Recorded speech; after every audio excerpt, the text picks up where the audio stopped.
कभी कांग्रेस की सबसे आक्रामक युवा नेता माने जाने वाली ममता बनर्जी ने शायद ये नहीं सोचा होगा कि जिस राजनीतिक संस्कृति के खिलाफ लड़कर वो सत्ता तक पहुंची, एक दिन वही सवाल उनकी अपनी सरकार के सामने खड़े होंगे। ये कहानी सिर्फ एक नेता की नहीं बल्कि बंगाल की राजनीति के उस लंबे दौर की है जहां संघर्ष ने सत्ता को जन्म दिया और सत्ता ने नए संघर्ष को।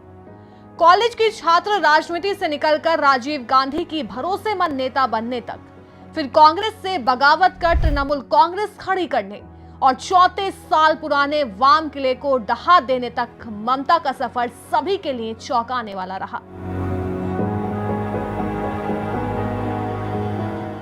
दरअसल ममता ने वामपंथ पर कैडर राज, राजनीतिक हिंसा और लोकतांत्रिक संस्थाओं को कमजोर करने के आरोप लगाकर जनता का समर्थन जुटाया।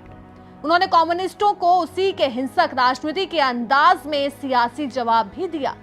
लेकिन सत्ता में 1.5 दशक पूरे करने के बाद आज विपक्ष उन्हीं आरोपों के साथ ममता को घेर रहा है। इसलिए बंगाल की राजनीति में एक सवाल बार बार उठ रहा है, क्या ममता बनर्जी आज वही काट रही हैं जो उन्होंने कभी बोया था?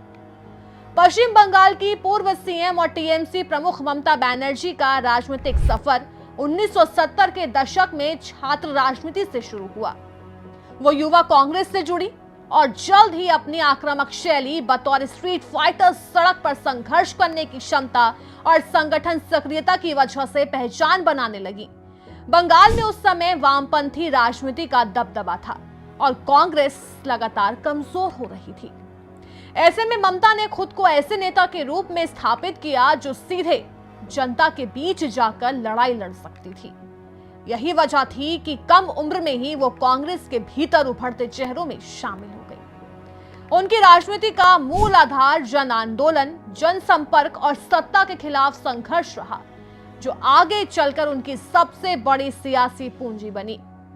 1984 का लोकसभा चुनाव ममता बनर्जी के करियर में टर्निंग पॉइंट साबित हुआ। उन्होंने बंगाल की राजनीति के दिग्गज वाम नेता और सांसद रहे सोमनाथ चटर्जी को हराकर राष्ट्रीय स्तर तक सनसनी पैदा कर दी। चटर्जी को हराने के बाद उन्हें ज्वाइंट किलर कहा जाने लगा। उस दौर में युवा चेहरों को आगे बढ़ाने की कोशिश कर रहे राजीव गांधी ने ममता की राजनीतिक क्षमता को पहचाना। उनकी संघर्षशील छवि और जनाधार ने उन्हें राजीव गांधी के करीबी युवा नेताओं की श्रेणी में ला खड़ा किया। कांग्रेस संगठन में भी उन्हें तेजी से जिम्मेदारियां मिलने लगी और वो राष्ट्रीय राजनीति में पहचान बनाने लगी। तत्कालीन पीएम राजीव गांधी भी ममता पर ज्वाइंट किलर बनने के बाद से आंख मूंद कर भरोसा करने लगे थे। राजीव गांधी के करीब पहुंचने की वजह से दिल्ली लॉबी में ममता की धमक सुनाई देने लगी थी। उनके इस अंदाज और तेवर की वजह से बंगाल कांग्रेस के नेता सियासी जलन भी रखने लगे थे। अब सवाल ये कि कांग्रेस में क्यों बढ़ा विरोध? ममता बनर्जी की सबसे बड़ी ताकत उनकी आक्रामक राजनीति थी, लेकिन यही बात कांग्रेस के कई वरिष्ठ नेताओं को असहज करती थी। बंगाल कांग्रेस के भीतर उस समय कई गुट सक्रिय थे। ममता का टकराव समय समय पर प्रियरंजन दास मुंशी और सोमेन मित्रा, प्रत्यक्ष या अप्रत्यक्ष प्रणब मुखर्जी और राज्य कांग्रेस के अन्य प्रभावशाली नेताओं से देखने को मिला। ममता का आरोप था कि कांग्रेस नेतृत्व बंगाल में वामपंथ के खिलाफ गंभीर लड़ाई नहीं लड़ना चाहता और दिल्ली में बैठे नेता राज्य की वास्तविक राजनीतिक परिस्थितियों को नहीं समझते। उन्हें लगता था कि पार्टी के भीतर एक ऐसा समूह मौजूद है जो उनके बढ़ते प्रभाव को रोकना चाहता है। धीरे धीरे यह असंतोष वैचारिक और संगठन संघर्ष में बदल गया।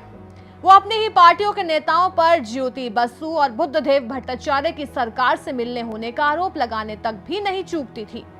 1990 के दशक से मध्य तक ममता बनर्जी इस निष्कर्ष पर पहुंच चुकी थी कि कांग्रेस के भीतर रहते हुए वो बंगाल में वाम मोर्चा को चुनौती नहीं दे सकती हैं।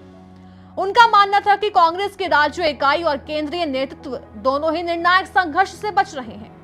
लगातार मतभेदों और संगठन में खींचतान के बाद 1997 में कांग्रेस से अलग होने का फैसला किया।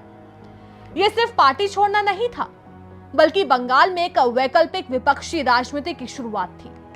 ममता ने खुद को कांग्रेस की परंपरागत राजनीति से अलग एक जन आंदोलन आधारित नेता के रूप में पेश करना शुरू कर दिया।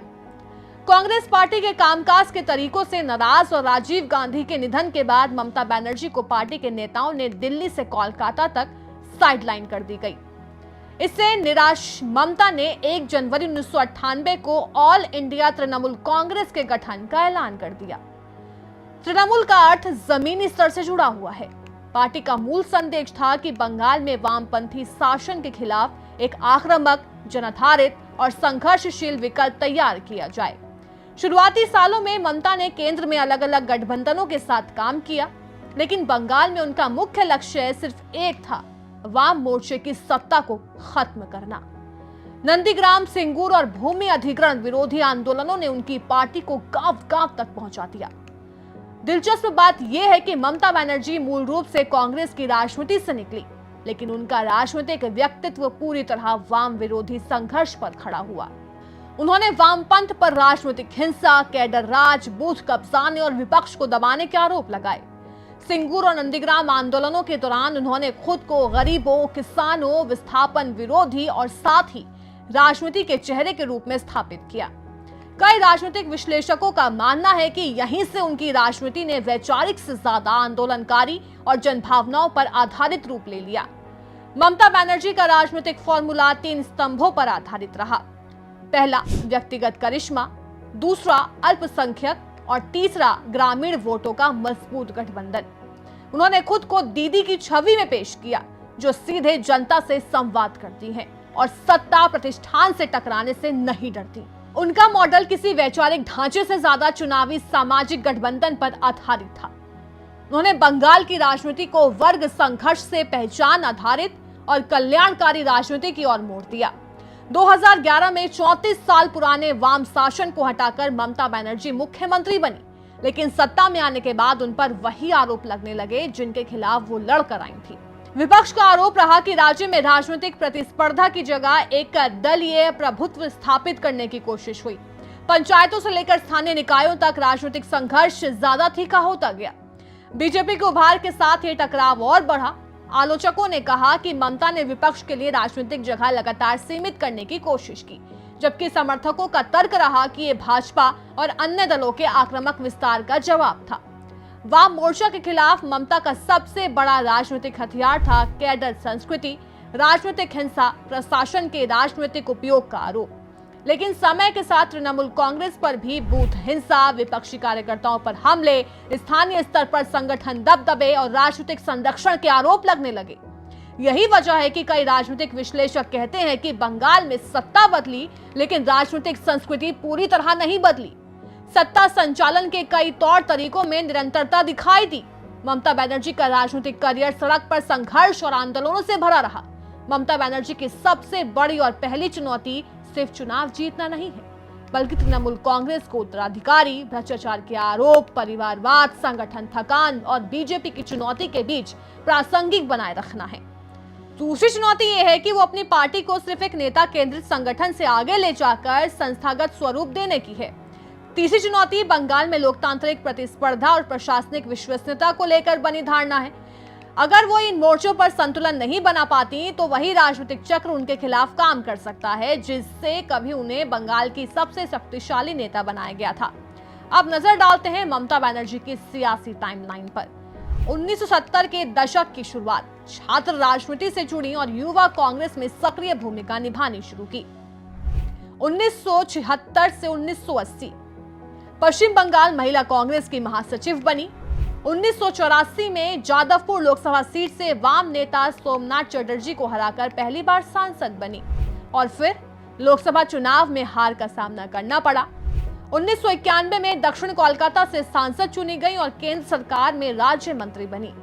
1993 में कोलकाता के राइटर्स बिल्डिंग मार्च के दौरान पुलिस फायरिंग में 13 युवकों की मौत ममता विपक्षी संघर्ष का बड़ा चेहरा बनी। 1996 से 97 तक पश्चिम बंगाल कांग्रेस नेतृत्व से टकराव तेज हुआ। 1 जनवरी 1998 कांग्रेस छोड़कर तृणमूल कांग्रेस की स्थापना की और तभी पहली बार लोकसभा चुनाव में टीएमसी ने उल्लेखनीय प्रदर्शन किया। 1999 में एनडीए सरकार में शामिल हुई और रेल मंत्री बनी। 2001 में पश्चिम बंगाल विधानसभा चुनाव में वाम मोर्चों को कड़ी चुनौती दी, लेकिन सत्ता नहीं मिली।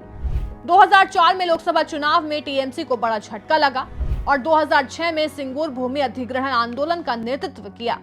2007 में नंदीग्राम आंदोलन ने ममता को राज्यव्यापी जन नेता बना दिया और 2009 में कांग्रेस के साथ गठबंधन कर लोकसभा में बड़ी सफलता हासिल की। 2011 में 34 साल पुरानी वाम मोर्चा सरकार को हराकर पहली बार पश्चिम बंगाल की मुख्यमंत्री बनी और 2014 में लोकसभा चुनाव में टीएमसी ने बंगाल में अपना दबदबा मजबूत किया। 2016 में लगातार दूसरी बार मुख्यमंत्री बनी। 2019 में भाजपा ने बंगाल में बड़ी चुनौती पेश की, लेकिन टीएमसी सबसे बड़ी पार्टी बनी रही। 2021 में भाजपा की आक्रामक चुनौती के बावजूद तीसरी बार मुख्यमंत्री बनी और 2022 से 24 में शिक्षक भर्ती, कोयला और पशु तस्करी जैसे कथित भ्रष्टाचार मामलों में पार्टी के कई नेता जांच के घेरे में आए। 2024 लोकसभा चुनाव बंगाल में टीएमसी ने मजबूत प्रदर्शन कर राष्ट्रीय राजनीति में अपनी प्रासंगिकता बरकरार रखी। 2025 और 26 बंगाल विधानसभा चुनाव की तैयारी के बीच ममता विपक्षी एकता और राज्य में सत्ता बचाए रखने की दोहरी चुनौती का सामना कर रही थी।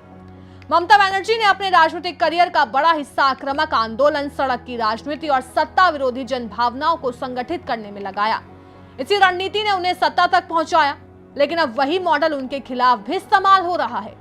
बीजेपी और अन्य विपक्षी दल राज्य सरकार पर उन्हीं मुद्दों यानी भ्रष्टाचार, राजनीतिक हिंसा, संस्थाओं के दुरुपयोग और लोकतांत्रिक स्पेस को सीमित करने को लेकर हमला बोला। जिन आरोपों के सहारे ममता ने वामपंथ को सत्ता से बाहर किया था, इसलिए यह तर्क दिया जाता है कि बंगाल की राजनीति में उन्होंने जिस शैली को वैधता दी, अब उसी के रिजल्ट्स का सामना भी उन्हें करना पड़ रहा है।